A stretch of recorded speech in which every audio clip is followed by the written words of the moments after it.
Bom, vamos lá, as novidades do Corinthians para este jogo contra o Platense. Se o Corinthians vive também um jejum de 9 jogos, o Platense são 5 jogos sem vencer lá no campeonato argentino. É um time que tem mais de 90 anos de tradição, tem um estádio mais acanhado, né, que é o estádio que é o Coliseu de Vitória, que é o estádio Cidade Vicente Lopes.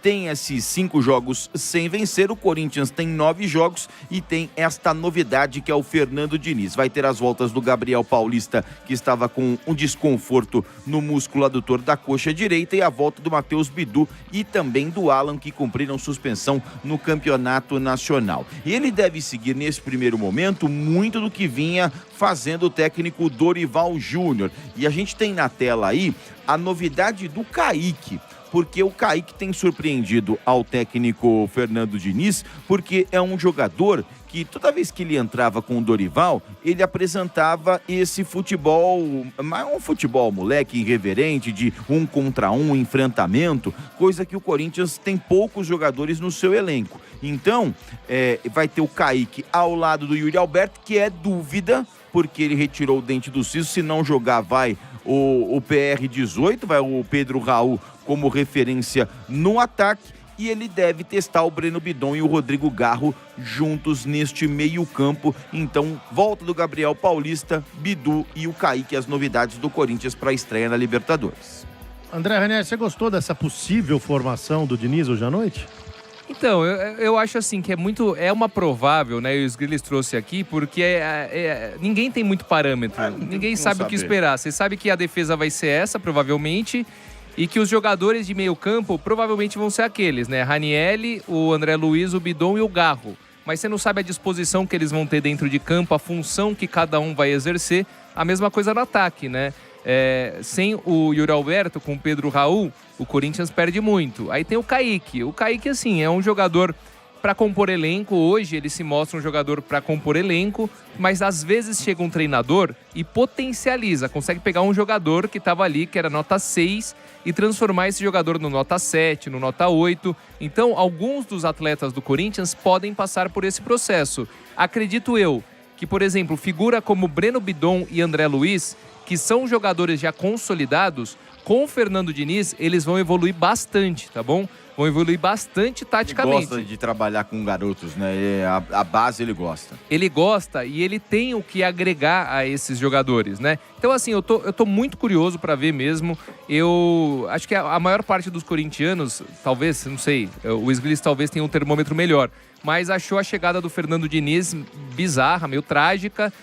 Agora, eu vejo como um cara interessante, eu tô curioso para ver. Pode ser que dê muito errado, como você disse, Marcelo Lima. Pode mesmo, mas eu tô curioso para ver porque às vezes dá uma liga com esse elenco. O Corinthians, ele tem jogadores técnicos dentro do elenco, mas o grande problema para mim sempre foi a intensidade. E o Diniz, ele já soube trabalhar com equipes com pouca intensidade, que não tem aquele vigor físico. Então você pega Carrijo, você pega Garro, você pega Memphis. São jogadores assim, que não tem aquele vigor físico, aquela intensidade. Então, você jogando com a bola como o Diniz gosta, às vezes é uma vantagem. Então, eu tô curioso para ver o que o Diniz ele vai aprontar nessa partida. A carreira do Diniz são 2 caminhos até agora. Ou dá muito errado, como deu recentemente com o Santos, Cruzeiro, enfim. Aliás, em grande parte da carreira dele. Ou dá muito certo, começa a ganhar tudo e depois perde gás, né? Exceção foi feita com o Fluminense na Libertadores. Aliás, eu estava falando dos números do Diniz no Brasileiro. Em todos os times que ele dirigiu na Série A, ele tem mais derrotas que vitórias. É horroroso. Mas na Libertadores não é assim, né? Os números do Diniz na Libertadores são muito melhores do que os números dele no Brasileiro, né? Ele dirigiu a Libertadores em 3 equipes diferentes, né? Com destaque, obviamente, para o Fluminense. Então são 28 jogos do Diniz na Libertadores, com 15 vitórias, 6 empates e 7 derrotas. Aí você sobe para 60,7 de aproveitamento. Então o Diniz na Libertadores, nos 3 times que ele dirigiu, ele tem um aproveitamento muito melhor do que aquele que ele tem no Campeonato Brasileiro. Lembrando que na conquista dele com o Fluminense, lá em 2023, foram 8 vitórias, 3 empates e só 2 derrotas, né? E aí em 24, ele começou também dirigindo o Fluminense, só que daí teve 4 vitórias, 2 empates, né? E aí ele acabou sendo demitido porque teve um início de Brasileirão horroroso pelo Fluminense. O Fluminense estava lá beirando a zona de rebaixamento e tal. E aí ele foi demitido, né? Então, mas pelo menos pode ser um alento, né? Na Libertadores ele tem bons números dirigindo as equipes porque passou. E desse estilo de jogo, você tem alguns atletas que têm dificuldade para sair com a bola, né? Você tem o Hugo Souza, que tem essa dificuldade, e ele relembrou muito bem a questão do Fábio, que tinha dificuldade para sair, e no Fluminense ele trabalhou muito isso com o Fábio e ajudou, e eles foram juntos ali, campeões da Libertadores. Então ele falou muito do Fábio com relação ao Hugo Souza. Você tem o Mateuzinho e o Matheus Bidu, que tem até uma facilidade. E o Ranielli, esse é o jogador... Hugo Sgrilis, assim, ele não é, na minha opinião... Só um segundo, gente, preciso chamar o comercial. Vamos lá, você que está nos acompanhando no 97.7, a gente vai um rápido break e já voltamos e a gente continua tocando a bola no YouTube. Vamos lá. Vamos lá! Fala aí. E não sei se vocês concordam, o Hugo, pra mim, não é um caso perdido, completamente perdido, como o Cássio. Porque o Cássio, assim, era impossível. O Cássio, ele era incapaz de fazer 3 embaixadinhas. Capacidade zero com os pés. O Hugo, eu acho que é um goleiro que dá pra se desenvolver. Não vai virar o Neuer, né, com certeza, mas eu acho que dá pra trabalhar ali, dá pra você desenvolver um pouquinho a habilidade dele. É onde dá pra desenvolver um pouquinho mais, eu concordo com você.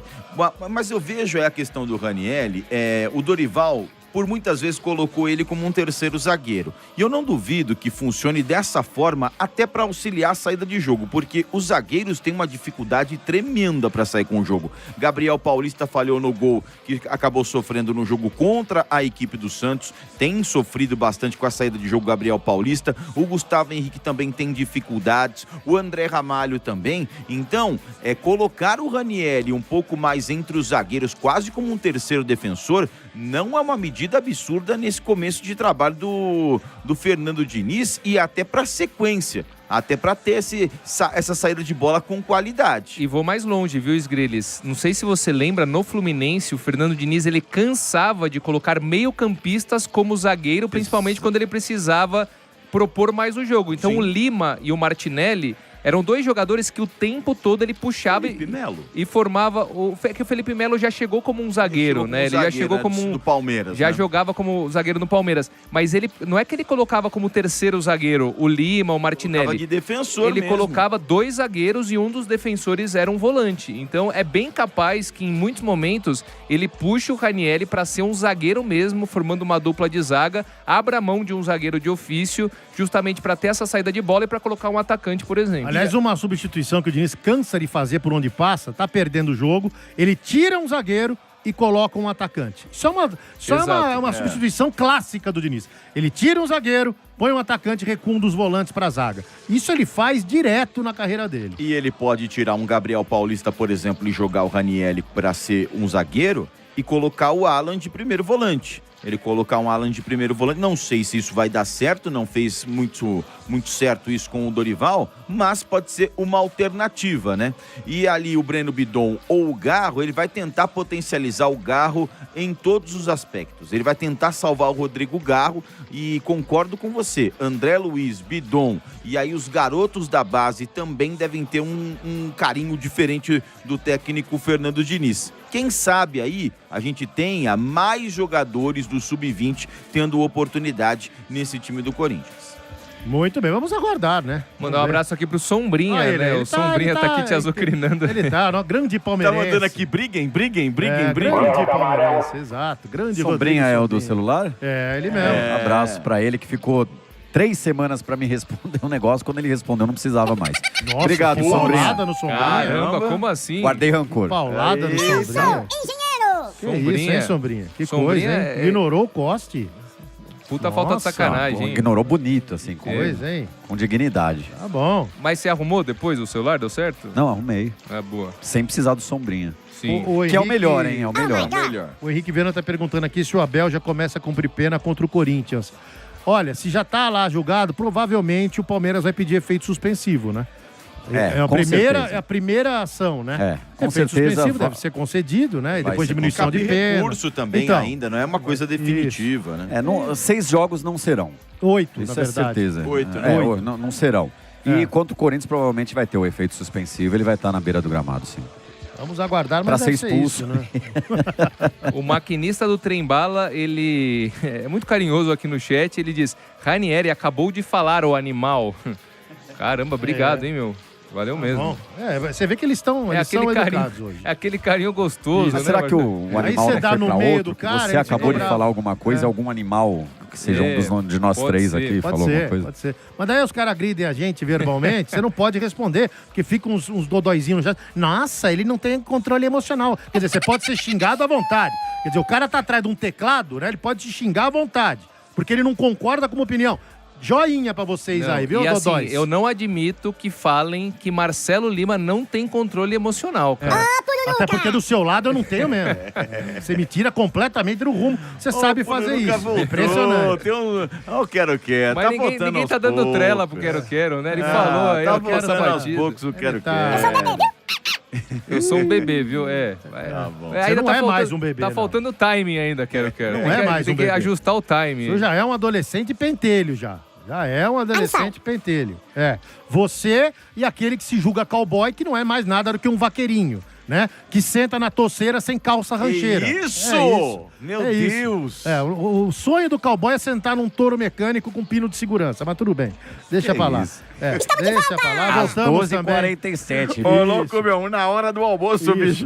Eu tô percebendo. Voltamos também no FM. Eu tô percebendo que a parte que fica só no YouTube vira uma terra sem lei aqui, Pois né? é. Então a gente fala coisas que a gente não fala no Dial. Então, o pessoal que tá no Graças Dial, a Deus. vocês estão curiosos pra saber das besteiras Graças que a gente a Deus. fala no YouTube, é só ir lá depois e ver. Fica gravado o programa no YouTube, tá? Muito bem.